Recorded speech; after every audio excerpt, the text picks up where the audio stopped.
Pays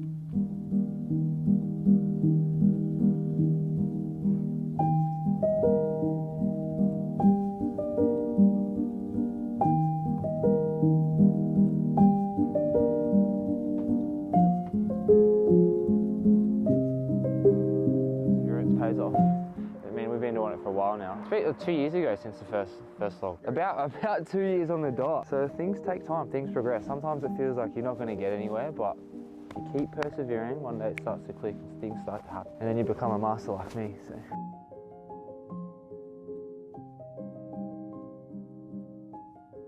So this is my bathroom. You got a bathroom that's worth 15,000 and you got a bathroom that's worth 35,000. And instead of asking why is yours so much, you should ask why is theirs so little. If you want to do a job properly, you pay the right amount at the right time. Because if you pay that 15,000, there's a huge chance that something's going to go wrong. Because they're not licensed, they don't value themselves, and they're not going to show up the way that they should. Whereas if you pay the right amount of money, whoever charges that much will deliver. Today's focus is just like keep prepping. We did the rip out on Monday, which is this bathroom. There's an ensuite, laundry, toilet, so big rip out. Today we're just gonna like level this floor out a bit, start like prepping the walls. I'm gonna block this off properly, frame out some mirror cabinets. This is like, if you look at this, like if you get good footage of this, it's done so poorly. Like you should have seen when we did the rip out. There was like missing pieces of plastic here. There was like rat poo and shit behind the vanity because they didn't do it properly. They got a handyman in to do a shit job. That's what happens, and then problems. And then there was like water damage here. It's all fucked. But you can tell by the quality, like it's just disgusting, mate. But hey, that's the problem with trades though. You've got people that want to do a good job and they want to show up and do the right thing, and then you've got people that don't. And they're the issue with the industry. They're the reason that you can't charge your worth, because people are like, why does it cost so much? And it's like, go fucking use Jimmy down from the block, right? He smokes crack on the weekends. He's just looking for an extra buck. Horror stories. Then, but that's the problem. If you don't pay right the first time, you're going to pay twice, even 3 times. And then it's going to be fucking nasty. Very nasty. Was there a bath there? Yeah, there was a bath there. There used to be a shower here, but now what we're doing is we're putting a shower bath in to maximise space in here, and then we're going to have a nice double vanity with a tool boy there to create more storage in the bathroom. And then the same in here, like points for your washer and dryer, points for your sink, run the new waste pipe. So we put a nice new window in here. Beautiful, mate. That thing was fucked. See, this is what happens on your in-wall systems. Get the system behind the wall, and then it's just a button. Creates a lot more space. You just have the toilet. You gain about 150 mil, which is pretty much the size of this coffee cup. Let's not get the franchising fuck mackers. Like as a house ages, you got bearers. You got stumps here. These are bearers. Now legally, I can't touch those, so we don't. But what happens over time is like with sand and soil and movement and everything like that, they'll like sink, or they're just not installed properly. And so what's happened here is like the house is sort of falling that way a little bit, about 12 mil from here to here.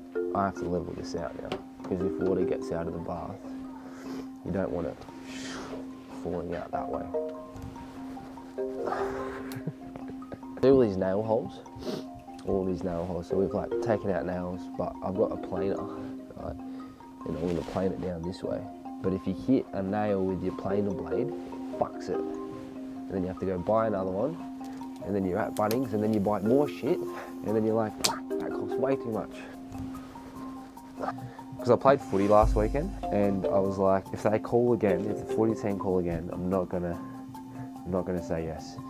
All day I'm like, if they call, just say no. If you've got things to do, you've got things to do. Hey mate, you wanna play footy? Oh yeah, alright. Oh fuck! Good metaphor in planing. Sometimes it's good to just go for it, but if you do that, you may overstep the mark. But then sometimes, if you're going too soft, it'll take forever. Planer.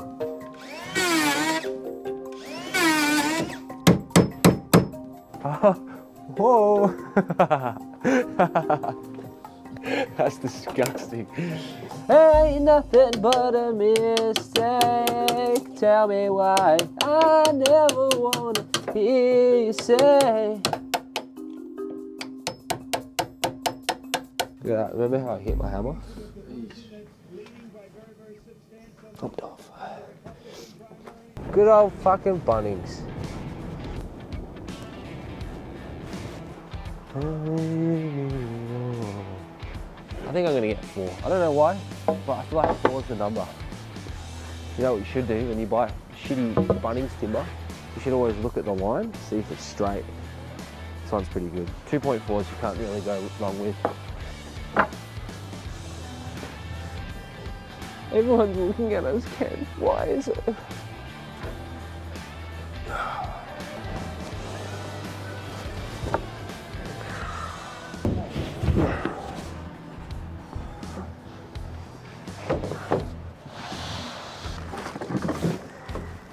Fucking drama at Bunnings, mate. Get that shit. There's fucking heaps of space. This guy's caused a fucking traffic jam, mate. Oh yeah, but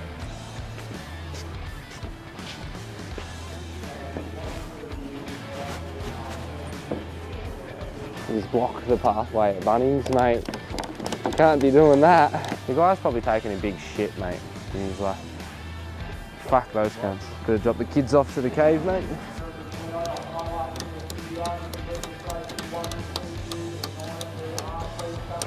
You could ask me anything, where anything is in Bunnings, and I could tell you the aisle. Aisle 58. No, I made that up. I don't know. It might be right though. Oh, 55. Close. I couldn't tell you anything, mate, to tell you the truth. We just came here to get some plaster. We came here to get some timber because I'm running dry. Man, there's so much to do. There is no goal today. The goal is to just chip away at things. So like level out that floor. I have to block off a window because we removed a window yesterday. So we bought some plaster so I can just sheet it off so that like the house is closed in. And then just whatever else I get done. It smells like, oh, do you want a pie? Free pies, mate. Go on, Ken, you know you want one. Hey, yeah, I'm good, thanks, how are you? 9045 structural, 2.4. Yeah, good, man, yourself?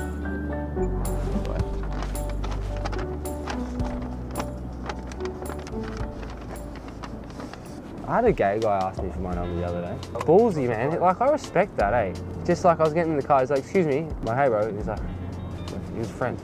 Can I get your number? I'm like, nah, sorry, bro. But I have been told by gay guys that I give off that energy. Not like I'm gay, but like I give off out there energy. Like I'm adventurous, you know? Like I'll try multiple things, but just not dick. Sorry, gay guys, if you're watching this, dick's not my thing.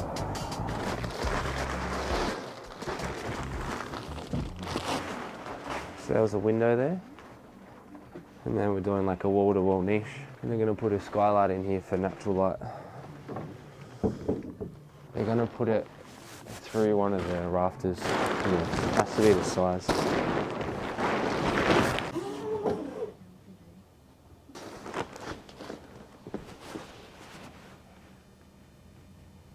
Wait.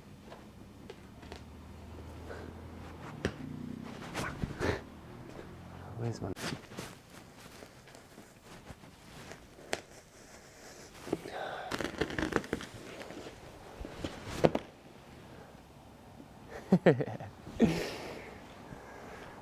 Where's Ant when you need him? Ant makes up his own stories about what's in this stuff, so there's glass in here apparently. Shit, real shardy stuff. Eats away at your skin, molecules and shit, yeah. Super critical of like a trade business owner or what business is actually like for the people that want to start out. So for instance, like a subby might look at a business and be like, fuck, where do I start? Like I'm keen to start, but then a lot of them don't start because they're so scared and they don't know what to do. I know people that have like wanted to start in the industry and then they're a little bit hesitant and scared because it's like it's a big step to take the next step. You know, to go from constant working for someone, having to find your own work, having to figure out what the invoicing's like, figuring out all the other shit, which is like overwhelming, and seeing so many things actually go wrong as well, because they might see people in business that have no idea how to run a business, so they're like looking at it, someone that's just got it all wrong. Business should supply you these three things: time, freedom, and money. What it supplies for most people is none of those things. They don't earn more money, they don't know how to charge their worth, they don't know how to find the right clients. Because of that, there's no freedom, and because of that, there's also no time. You're like finding any job that you can do, you're scraping by, you're earning every dollar that you can, you're like, hey, whatever, just give me whatever, because you're not looking in the right places, you're not building a personal brand, you're not building a brand around the business as well. So you're also like, fuck, what do I do? And then as soon as you're looking at the wrong people for guidance, that's what you'll learn.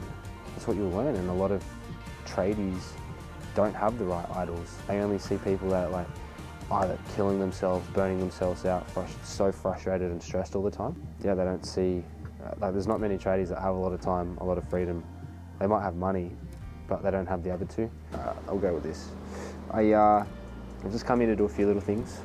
To wrap up the week, block off the open window there so there's a bit of security. Come back fresh next week. I'm pretty tired today, pretty run down, so I think it'll be good to get a rest over the weekend. Play some footy, I guess. It's probably not resting, but come back fresh on Monday with Joshy and smash it out. And yeah, we've got a big week next week, so looking forward to it. And that's a wrap. What do you want me to say?